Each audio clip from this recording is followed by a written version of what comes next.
Nigeria is a confusing place.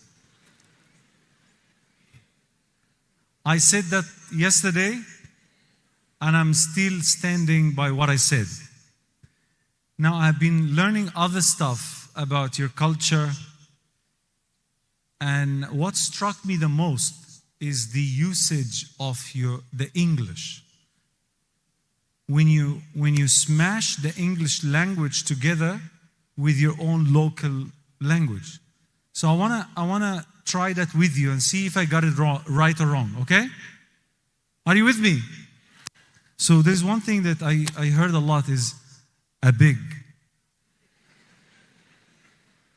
A big, don't make me vex. Allahu Akbar, look at this. So a big, don't make me vex, meaning don't press my nerves. Don't let me come over there and, like it's a warning. A'udhu billah. There is also wahala. Not put me for wahala. Don't give me troubles. Allahu Akbar. And one of my favorite is no do mi wayo. Allahu Akbar. No do mi wayo, meaning don't cheat me, don't fraud me. 419, right? And my favorite, waiting to happen. This morning, when I learned these phrases, I came this morning at the backstage. So I met the volunteers, so I'm starting to practice, So I told the brother, waiting to happen. He say, nothing to happen.